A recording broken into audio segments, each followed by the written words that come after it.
What is up, everybody, and welcome back to TarHeelIllustrated.com for another edition of our Daily Drop. I'm Jacob Turner. He's Andrew Jones. He's actually muted right now. He's not talking. He's actually muted because we get a little background interference from him sitting in obviously a 20,000-seat arena. So I'll unmute you here in a second, AJ. But we're going to talk about in this drop, just looking ahead to what is a massive week for North Carolina. Obviously 21 games in at this point, coming off a win over Boston College. Before that, 2 straight losses to Stanford and at Wake Forest. So when you look at what's coming up for North Carolina, I don't even have to mention Saturday. I think every Carolina fan's got that game circled on their calendar. But AJ, before they even get to that, man, Tuesday night, late night matchup at Pittsburgh, a place Carolina has struggled in recent years. Pittsburgh coming off a decent win at Syracuse. They had to work for it, but they found a way to win. And it's a game we've even talked about over the last couple of weeks, and we even did a drop after the Stanford game looking ahead to Carolina's next 6 games. Right now, they're 1-2 through the first 3.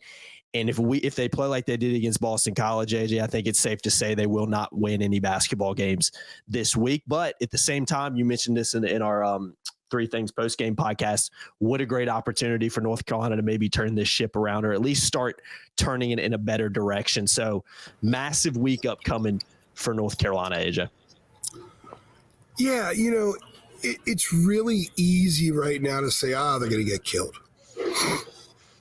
It's easy to say, well, if they, as I said the other night, if they can't guard Donald Hand Jr., are they going to be able to guard Leggett? Well, are they going to be able to guard the guys from Duke? The beautiful thing about sports is you get the opportunity. And this is not a team that lacks talent. This is not a team that hasn't shown it can play well against really good clubs. I mean, should have beaten Florida. Should have beaten Kansas. Should have beaten Michigan State. Those 3 teams right now would be 3 seeds or better in the NCAA tournament. Mm-hmm. Now, that was a while ago, and I think this team has had a lot of bumps since then, and I wonder if their collective psyche is the same as it was when they're in overtime with Michigan State, or certainly when they're coming back from down 20 at Kansas. I don't know. Maybe the kind of game they played Saturday and somehow found a way to win. Perhaps you can say didn't deserve to win, but still won. Sometimes maybe that can be a bottoming out, and a team, I kind of sense they were almost embarrassed. They know the BC's not any good. They knew the BC scored at will. Maybe it's just a bottoming out, and they happen to win the bottoming out game, and they get the spring forward. I'm not trying to be optimistic here for people just to make them feel optimistic. That's not my deal. I'm just trying to look at this as someone who's done this for a long time, and I've seen courses reverse at the strangest of times for teams. I've seen teams bottom out and start playing well. Remember a couple weeks ago, everyone was talking about how UCLA wouldn't win again, and Mick Cronin was begging to get fired. Well, they just beat Iowa and Wisconsin this past week pretty thoroughly. They bottomed out. Maybe their bottoming out was at Rutgers. And I'm bringing that up because maybe Carolina's bottoming out was BC. You had the 1-point loss to Stanford, which was atrocious. You had the 1-point loss at Wake, which was really by more, but it was atrocious. Terrible closes in both games. Well, they closed out BC. They were down 89-85, and they ended up outscoring BC 17-7 the rest of the way in regulation and overtime. So they did it this time. So you can disregard the first 39 and a half minutes of the game, and Carolina found a way to flex. Maybe that was them breaking through all the bad stuff, and suddenly they're a little bit different team. Maybe they're a looser team when they go to Pitt. I don't know. I mean, they could go up to Pitt and just get crushed. Oh, no. They go to Duke Saturday and just get humiliated. Mm-hmm. And probably a lopsided loss at Duke is the most likely outcome, because there is nothing that would lead me to believe that, based on what we've seen from this team, they go in there and hang around for a while. At the same time, it's still January. Maybe we haven't seen the best of this team yet. Maybe the wobbliness of the last month is part of getting them right. We just don't know it because we haven't seen them get right, so to speak. So who knows? If I was a Carolina fan, And I was relieved about today, but still ticked off about a lot of things today, meaning Saturday, because we're recording this Saturday. I'd be terrified about this stretch coming up. At Pitt, I think at Duke, a lot of people are. And at Clemson. And I'm going to add at Syracuse there because the team that I saw play defense today will not be able to stop Starlings and Lampkin up at Syracuse. So that's another tough one for this group. If BC at home is tough, everybody except Miami is tough no matter where you play them. Mm-hmm. So it's hard to project positive things for the Tar Heels this week, but talent's there. They got enough dudes who can put the ball in the basket. And you go down to Duke. I mean, if Duke wants to play fast, up and down, Carolina could probably score against Duke, but they won't be able to defend Duke, right? I mean, isn't that what common sense says? Is that what logic says? Mm-hmm. Absolutely. But if they can get one, let's say they get Pitt on the road, that's a quad one win. Probably going to stay a quad one win. Mm-hmm. And they're competitive with Duke. And they come back and what are they now? 13-8, so they'd be 14-9. Mm-hmm. Come back, have a week off, then host Pitt. I think they could find a way to get something out of this stretch where it doesn't kill them. A loss to BC would have killed them. Oh yeah, they didn't lose. So the beating BC, finding a way to escape with a win, elevates the importance of the games this week. Because honestly, Jacob, had they lost to BC, I was thinking late in the game, I'm not sure I'm even going to do the NET update, the net update, because it wouldn't matter. Yeah, you're right. I was watching the game with, like I said, my family on Three Things, and I remember even saying to someone, like, if they lose this game, like, it's over, man. I really thought their NCAA tournament hopes in a big way took a massive hit against the loss at Stanford, not because of them solely losing to Stanford, more so of what it represented losing a game like that at home against a team they should be beating. But let me ask you this, AJ, you talked about this team potentially bottoming out. The only way against BC, the only way we're going to really know that is based on the performances they have coming up. They have to play better.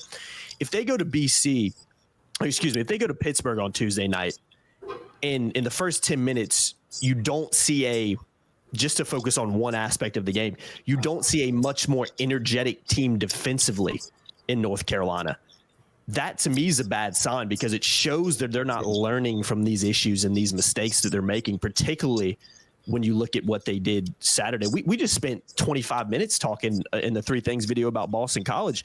We spent 20 of that 25 minutes talking about how bad Carolina was defensively because they were that bad defensively. And we talked about it not really being a X's and O's thing, or an execution thing necessarily. It was more of a want to thing where it didn't look like Carolina had the desire to be good defensively, which I think 21 games in for a team that's in the position Carolina's in right now, AJ, that's a massive concern. So you're going to be there on Tuesday night. If you don't see a much better and a much more energized team, at least to start the game against Pittsburgh, I mean, that to me is a concern in itself because you should be learning from these things and it should motivate you, right? I don't want to convict them of something that hadn't happened yet, but it would be a bad sign. Because last Wednesday, Drake Powell, I was talking with him in Winston-Salem. We got to learn to trust each other. We got to trust each other more. He was saying you got to know your teammate's going to do his job defensively. He's going to set the right. They didn't know the illegal screen foul today. You got to trust your teammates are going to do the right thing. They're going to cut hard, come off the screen properly. Bigs are going to hedge and recover properly. Guys are going to rotate and help out. You got to trust a lot there.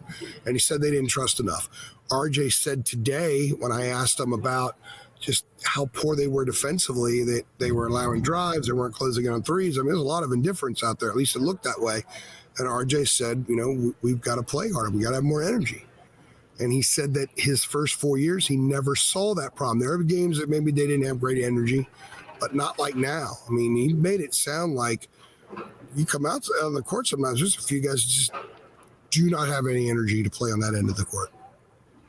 So they're saying it, they see it and know it better than anybody else does. So what are they going to do about it? The coach obviously knows it because I've asked him about it. I asked him about what RJ said today. Today meaning Saturday. And I think the coach is kind of bewildered too, because he gives them certain messages that everybody wants to beat up on Hubert, but at some point you got to blame the players too. And it's a coach's job to get them ready. But if a group doesn't want to get ready to the point where they need to be, then there's only so much a coach can do. And I'm not saying that's the case here, but I'm saying that when you have players that have told me in the last week, we got to trust each other more. We don't have enough energy. I've never seen it like that here before. It wasn't the experience I had for 4 years, but it is now. Those are problems on this team. Those are issues with this team connecting. You can't sit there and just have a coach force connection. The guys got to do it themselves. The guys have got to want to get a stop themselves. They've got to be able to want to fight a screen or get over the top of a screen for their teammates. You got to close out on a three. You got to box out for your teammates. And I think that's one of the reasons Hubert after the game was talking about the front of the jersey, playing for that. And it's harder nowadays because of NIL and because of the portal. So if they know what's at stake, this is their season coming up. At Pitt, at Duke, home against Pitt, at Clemson. They could play better than they have in a couple of weeks and go 0-4. That's the worst part about it. That's the most concerning part about it. They could play better needed against Stanford, Wake, and today and go 0-4 those games. Mm-hmm. I would say that they would have to play a minimum 25% better Tuesday night at Pittsburgh than they were against Stanford. Minimum 25% better to have a chance to win that game. Mm-hmm. Today or Saturday, they have to be 100% better defensively. Mm-hmm. And that still wouldn't bring them up to 100%, if you know what I mean. Yeah, no, I do. Well, I think that's the concern, man. So that's going to tell us. Yeah, I think these games are huge as far as resume goes and how we're going to view the season, and it's an amazing opportunity for them. But you bring up a great point, and I'm going to look for that. That's what I'm going to look for at the outset. The way where we sit at Pitt is a great spot. I love covering games there. It's one of my favorite places in the ACC, and we'll be able to tell. Mm-hmm. It'll be easy to tell if there's energy. If there's the right energy, I'm going to judge them on that because the energy will reflect their want. It will reflect how locked in they are. It will reflect how connected they are and how much they can trust one another during the course of the game, to go back on what Drake Powell said. So that's it. So to me, that's the most important thing. If they end up getting the positive result as a result, that's fantastic for them. But they've got to be, if they're not locked in and ready to go and treating this like it's Sweet 16, then that means that there's so much missing from this club that they'll probably never get it. Mm-hmm. There's enough there, Jacob. There's enough there to win this game. No, yeah. There's enough there to be competitive in Durham. Absolutely. But it's up to them to bring it out. They have to extract it themselves. Sometimes the coach can only do so much. Mm-hmm. Mm-hmm. Especially when it feels like on the defensive side, just to hone on that, it feels like an effort thing for a large majority of it. I mean, a coach can yell and do whatever he wants and tell players to do this and that, but if the players don't go out there and do it, I always say this. I've said this many times this year. It's not always the coach's fault. I think people put way too much blame on coaches sometimes, but at the end of the day, it is ultimately his responsibility as the head coach of the team to have his team ready to play and understanding what they're supposed to do. But I think that saying in itself illustrates that sometimes, especially when you're talking about an effort thing, that is something that shouldn't have to be coached 21 games in my opinion. For example, Donald Hand is red hot from the perimeter. So when he gets the ball in the perimeter, you don't go under the screen to give him room to shoot the ball. You go over the screen to try to disrupt a little bit. You have to recognize, we got to really put pressure on this guy because he's red hot. And then, if Venning or one of the bigs got the ball in the perimeter and they were going to shoot three, maybe you go behind it. Mm-hmm. Right? I'm just saying even without the mandate from the coach, instinctively as a basketball player, you've got to recognize things and know, you can't let that guy have any room in his release. And they repeatedly went under. Mm-hmm. So I'm sure Hubert's not saying, leave that guy wide open. I'm sure I would hope Hubert's not. not saying, let that guy post you up on the block and score over you without any resistance. I'm sure that when Sean May talks about post defense, he's not saying, just let him turn and score and we're good. Because we get the ball back and we can score. Yeah. At some points on the kids, and I think they know it. I just think it's really hard and it's very frustrating for them. And I think they easily get into that. I'm not going to call it a rut. They just easily get into that mode. Mm-hmm. So this week is an opportunity to break out of the mode. It's a wonderful opportunity. They've been blessed with these games coming at this point in the schedule, because they would have played these two games a couple weeks ago, probably been massacred. But they have it now, and they have a chance to change everything. Mm-hmm. So it'll be really neat to see how they go about it. Yeah, man. That's why they lace them up and get out there and play, man. I'm looking forward to it, man. It's two good games. It's good teams, especially Duke. Pitt's a solid team. They've had some struggles with starting to figure it out maybe a little bit. So you're right. I think that the pressure that comes with playing at North Carolina is also a privilege. A lot of people don't have that privilege because you don't play at a program with the history and the expectations that North Carolina has. So can this team channel some of those issues, some of those problems, some of those effort issues we've talked about into positive things going into a massive week? That is a sign of growth that we haven't seen a lot with this team. So, that's why I pointed out the first 10 minutes of Pittsburgh. Do we see that? Because if we don't, then it shows me that the team knows what the issues are, that, like you just said, but they're not fixing them. And if it's an energy and effort thing, again, that's even a bigger indictment, because you know what it takes. And sometimes pride comes into that a little bit and says, you know what, like, don't worry about what happens in the overall game, but we need to come out of the gates firing. I think that shows a team that at least is knowing and trying to work out and improve on some of the weaknesses that they've shown this year. So that Pitt game's huge, man. I think it's huge. But also sustain it, because you can't come out and play real hard for 7 or 8 minutes and say, okay, we proved our point. Yeah, that's a good point too. Yeah, it has to be sustained. That's the thing. This club's so far away from being a 40-minute team. We've seen that from the beginning of the season. Mm-hmm. Mm-hmm. So it just, they've got pockets, and then they have pockets. Yeah. Big Two very pockets. Different types of pockets. Yeah. Deep pockets. So yeah. But they still have 11 regular season games to go, and at least one in the ACC tournament. There's an eternity left. Yeah. For these guys to figure it out, get on the same page, say we're sick and tired of this crap. Maybe the BC scare is the best thing that can happen to them. It's possible. We'll find out. Maybe it's just the tip of the iceberg. We'll find out this week. We will. I mean, I just think we will, because of the rivalry aspect against Duke. If you can't get off of that game, I don't know what to tell you. And even going on the road to Pittsburgh, it's a somewhat of a quick turnaround. But again, I think if we don't see a improved performance, at least from an effort perspective on defense especially, then I think it's a team that is just going to potentially continue to trend in the wrong direction like they have been over the last few games. So we'll see. I mean, we'll see.